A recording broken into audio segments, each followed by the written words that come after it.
자, 오늘 하나님의 말씀을 오늘 같이 한번 읽도록 하겠습니다. 오늘은 우사의 잘못이라는 제목으로 하나님의 말씀을 전하기 원하는데 사무엘하 6장 3절부터 8절까지 말씀을 같이 교독하도록 하겠습니다.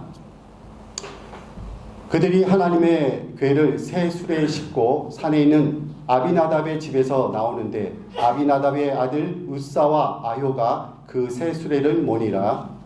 그들이 산에 있는 아비나답의 집에서 하나님의 궤를 싣고 나오되 아효는 궤 앞에서 가고 다윗과 이스라엘 온 족속은 잣나무로 만든 여러 가지 악기와 수금과 비파와 소고와 양금과 제금으로 여호와 앞에서 연주하더라. 그들이 나오는 산마당에 이르러서는 소리를 기울고 우사가 손으로 하나님의 궤를 붙들었더니 여호와 하나님이 우사가 잘못함으로 말미암아 진노하사 그를 그곳에서 치시니 그가 거기 하나님의 궤 곁에서 죽으니라. 여호와께서 우사를 치심으로 다윗이 분하여 그곳을 베레스 우사라 부르니 그 이름이 오늘까지 이르니라. 아멘. 네, 오늘 저는 우사의 잘못이라는 제목으로 여러분과 하나님의 말씀을 같이 나누기를 원합니다. 우리가 지금 살아가는 세상에 지금 많은 위기들을 우리가 맞닥뜨리고 있습니다. 그 위기 중에 하나는 뭐냐면은 바로 기후 변화의 위기입니다. 지금 지구가 점점 뜨거워지고 있다는 사실입니다. 일례로 우리 베트남과 가까운 이 동남아의 이웃나라에 정말 지금 온도가 계속 상승하고 있습니다.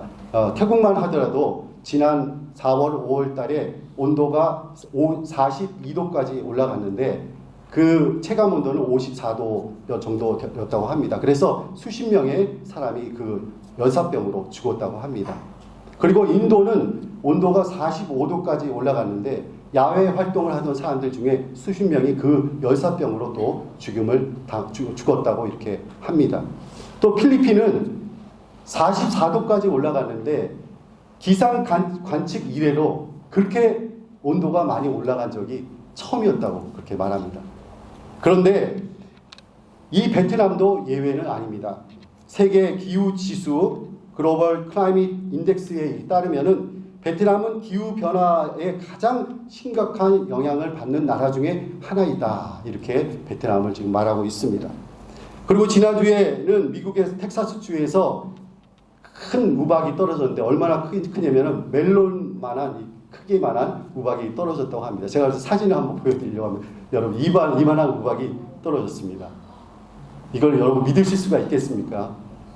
이것이 지금 미국에서 일어나고 있는 일입니다. 이 우박을 한 대 맞으면은 아마 지나가는 사람도 머리가 깨질지도 몰라요. 차도 부셔지고 이런 우박이 지금 미국에서 떨어졌고 미국은 이 극심한 큰 거대한 토네이도로 계속 지금 어려움을 당하고 있다고 합니다.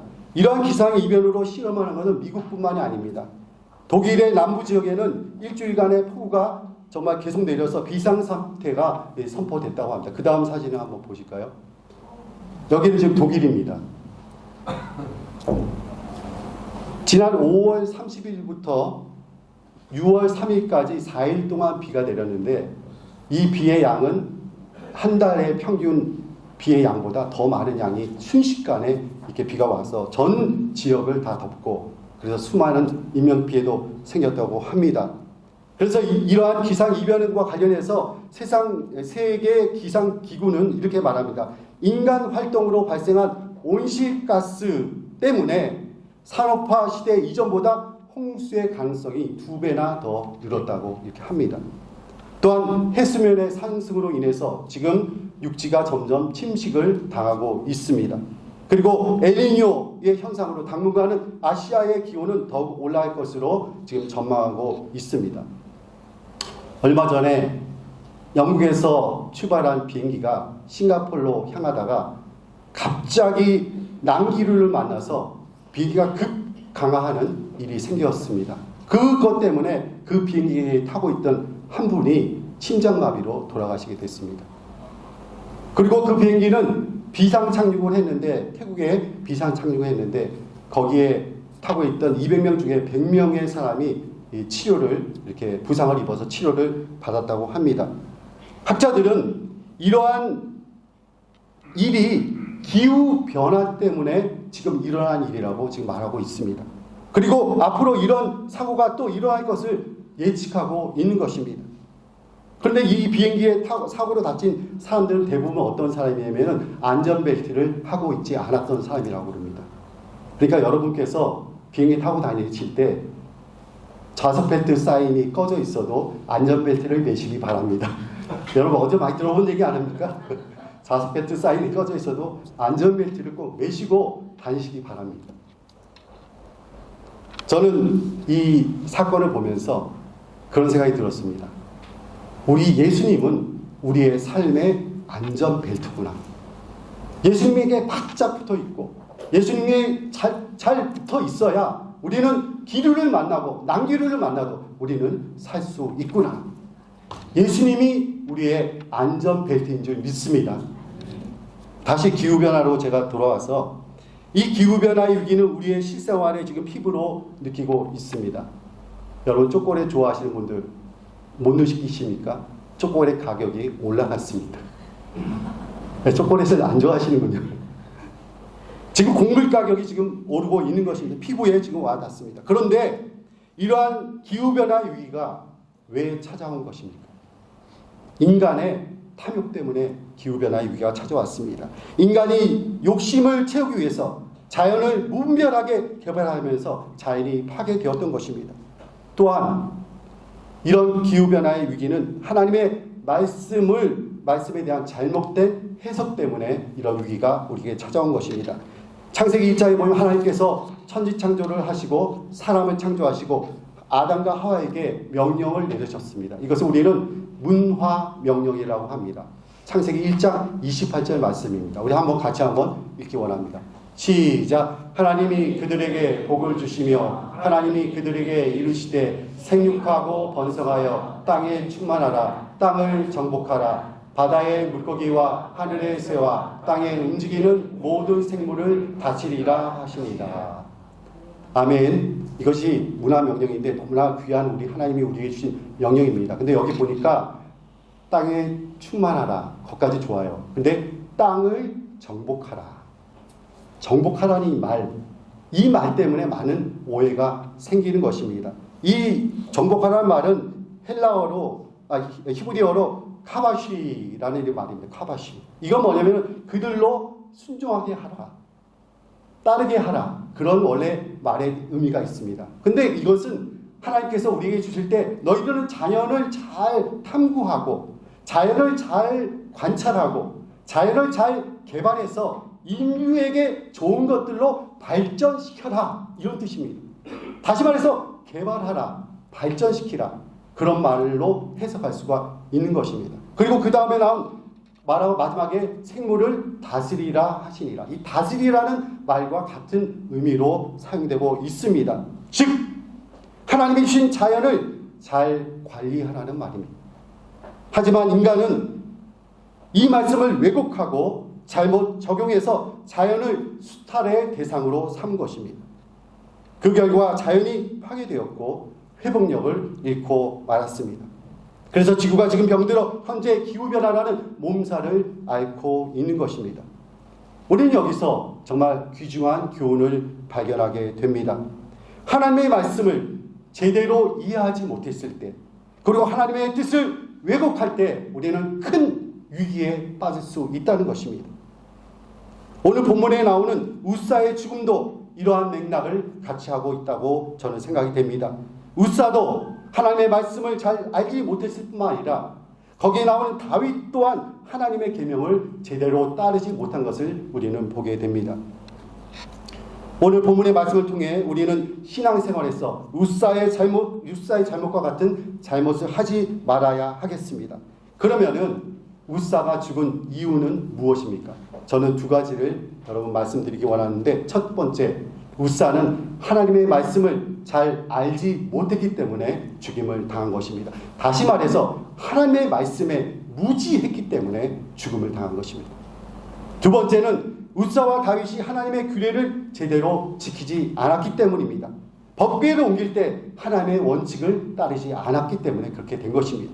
자, 이것을 좀 더 자세하게 한번 살펴보기 원합니다. 첫 번째, 우사가 죽은 이유는 그가 하나님의 말씀에 대해서 무지했기 때문에 그렇습니다. 자, 오늘 본문에 나온 이 사건을 좀 우리는 배경을 한번 살펴보기 원합니다. 여기 법궤가 나오는데 이 법궤가 사무엘 시대에 사실은 아벡 전투에서 블레셋에게 빼앗기게 됩니다. 그렇지만 다시 그 블레셋으로부터 다시 되돌림을 받게 되는데 그것을 되돌림 받은 후에 그 법궤를 어디에 두었냐면은 기럇 여아림에 있는 아비나답의 집에 두게 되었습니다. 그리고 나서 세월이 흘러서 70년의 세월이 흐르고 이제는 다윗이 왕위에 오르게 된 것입니다. 다윗은 자기가 왕위에 오르고 나서 제일 먼저 한 것은 뭐냐면 이 길앗 여아림에 있는 이 법궤를 예루살렘 자기 다윗성으로 옮겨서 이렇게 자기 곁에 두기를 원했던 것입니다. 그래서 오늘 본문에 보면은 그 길앗 여아림에 있는 아비나답의 집에 있던 법궤를 수레에 싣고 옮기는 모습이 보게 됩니다. 그런데 소들이 수레를 끌고 가다가 뛰게 됐을 때 이 법궤가 수레에서 떨어지게 될 지경이 이르니까 우사가 그것을 손으로 법궤를 잡았던 것입니다. 근데 이것이 하나님의 진노를 사게 되었습니다. 그래서 우사가 그 자리에서 바로 죽임을 당하게 된 것입니다. 오늘 본문 7절 말씀을 우리 같이 한번 읽어봅시다. 시작. 여호와 하나님이 우사가 잘못함으로 말미암아 진노하사 그를 그곳에서 치시니 그가 거기 하나님의 궤 곁에서 죽으니라. 지금 우사가 죽임을 당했습니다. 우사는 뛰는 소리 때문에 법궤가 수레에서 떨어질 것 같아 단지 그것 때문에 손을 댔을 뿐인데 죽임을 당한 것입니다. 우리가 생각할 때 이거 하나님 너무하신 것 아닌가 이렇게 생각할 수가 있습니다. 우리는 법궤가 떨어질 것 같은 상황에 손으로 막는 것이 너무나 당연하다고 우리는 생각할 수 있습니다. 하지만 이것은 인간 편에서의 생각입니다. 하나님은 생각이 다르신 것입니다. 하나님께서는 이미 계명을 통해서 법궤에 손을 대지 말 것을 하나님이 명령하고 계셨습니다. 민수기 4장 15절 말씀을 우리 한 목소리 한번 읽어보기 원합니다. 시작. 진영을 떠날 때 아론과 그 아들들이 성소와 성소의 모든 기구 덮는 일을 마치거든 고아 자손들이 와서 매일 칠 것입니다. 그러나 그 성물을 만지지 말라. 그들이 죽으리라. 회막 물건 중에서 이것들은 고아 자손이 매일 것이며, 여기 분명히 뭐라고 되어 있습니까? 그 성물은 만지지 말라. 그들이 죽으리라. 성물에 손을 대면은 죽는다고 하나님이 분명히 말씀해 주셨습니다. 성물을 만지거나 보면 죽을 것이라고 말씀하시면서 성물을 만지도 말고 보지도 말라고 명하신 것입니다. 민수기 4장 20절에도 보니까 그들은 잠시라도 들어가서 성소를 보지 말라. 그들이 죽으리라. 이렇게 기록되어 있습니다. 그런데 우사는 하나님의 말씀을 몰랐고 경각심을 갖지 않았기 때문에 법궤에 손을 댄 것입니다. 하나님의 말씀에 무시하면 이런 결과가 생길 수 있다는 것입니다. 그리고 하나님의 말씀을 우리의 편리대로 해석해서는 절대 되지 않습니다. 우리에게 위기가 닥칠 때 하나님 이거 너무하신 것 아니냐고 우리가 항변할 수도 있겠지만은 오히려 그것이 아니라 우리가 하나님의 말씀에 철저하지 못한 부분이 있는가 우리가 반성을 해야 할 것입니다. 앞에서 제가 언급했지만은 지구상의 기후변화의 위기는 인간의 탐욕과 제국주의 교회가 하나님의 말씀을 잘못 해석한 것 때문에 일어난 일입니다. 오늘도 우리의 삶에 여러 가지 위기가 찾아오고 있습니다. 특별히 우리에게 지금 경제적인 위기가 찾아왔습니다. 오고 있고 이미 왔습니다. 세계 경기가 지금 장기 침체에 빠져 있습니다. 그래서 한국 경제도 어려움에 직면해 있고 베트남도 불황의 늪에서 지금 헤어나오지 못하고 있는 상황입니다. 그런 가운데 이곳에서 사업을 하거나 직장생활을 하고 있는 우리 여러분과 저는 경제적인 어려움에 지금 직면해 있는 것입니다. 이러한 어려움이 어디서부터 시작됐는지를 우리는 말씀에 비춰서 정말 묵상하며 생각해보는 지혜가 우리에게 있어야 할 것입니다.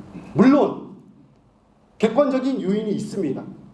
전쟁이 일어났고 자연재해가 일어나서 경제가 어려운 것일 수도 있습니다. 그러나 저는 여러분에게 저와 여러분에게 질문을 던집니다. 주관적인 이유를 묻기를 원하는 것입니다. 내가 하나님의 말씀에 너무 무관심하며 살고 있지 않았는지, 또 하나님의 말씀을 잘못 이해하고 있지는 않았는지 뒤돌아보는 시간이 되기를 간절히 원하는 것입니다. 이 어려운 시기에 우리 모두 하나님의 말씀으로 돌아가기를 여러분 간절히 부탁드립니다. 우리 모두 하나님의 말씀에서 해답을 찾아야 할 것입니다. 두 번째, 웃사가 죽은 이유는 하나님이 세운 원칙을 따르지 않았기 때문에 그렇습니다. 웃사가 하나님의 진노로 죽은 두 번째 이유, 이것이 더 중요한 이유인데요. 다윗과 아비나답의 아들들이 법궤를 옮길 때에 하나님께서 세운 그 원칙을 따르지 않았다는 것입니다. 하나님께서는 법궤를 옮길 때 어떻게 하라고 했죠? 채에 끼워서 레위 사람들이 어깨에 메고 운반하라고 이렇게 분명히 명하셨습니다. 오늘 앞에서 제가 읽어드린 대로, 같이 읽은 대로 민수기 4장 15절을 보듯이 진역을 떠날 때 아론과 그의 아들들이 성소와 성소의 모든 기구 덮는 일을 마치거든 고아 자손들이 와서 매일 것이니라. 그러나 성물은 만지지 말라. 그들이 죽으리라. 회막 물건 중에서 이것들은 고아 자손이 매일 것이며, 여기 분명히 뭐라고 표현되어 있습니까? 매일 것이며, 매라고 하셨어요.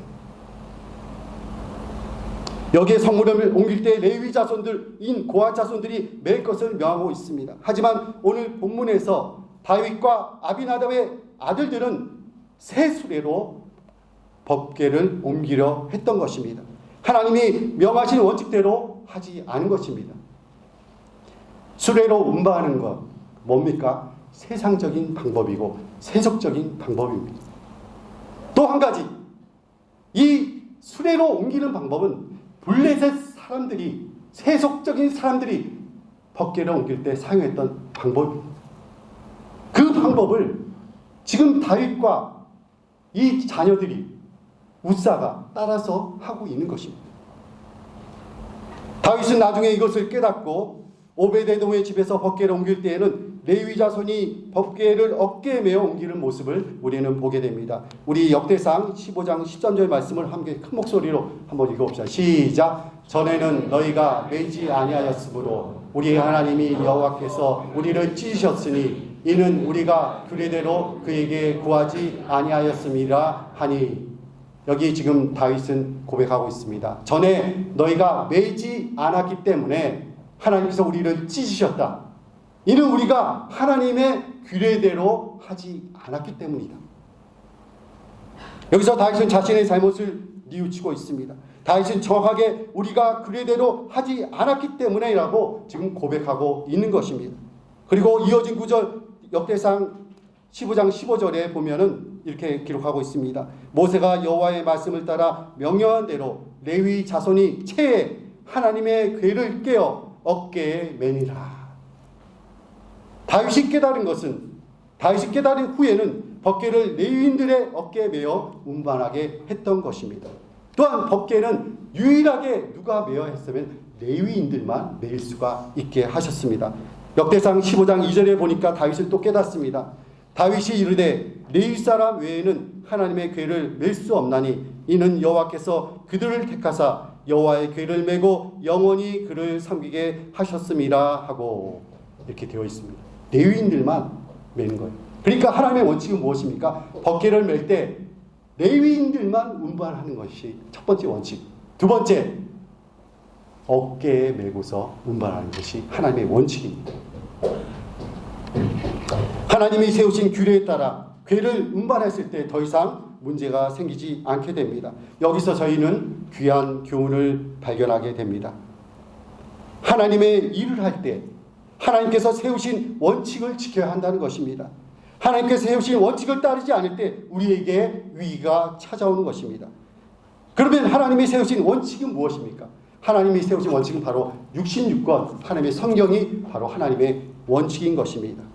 우리가 하나님의 일을 할 때 반드시 성경의 기준을 따라서 해야 할 것입니다. 우리가 주님의 제자도의 삶을 살 때 주님이 가르쳐 주신 하나님 나라의 법칙을 따라 살아야 할 것입니다. 세상의 기준을 따르거나 편법을 사용해서는 안 될 것입니다.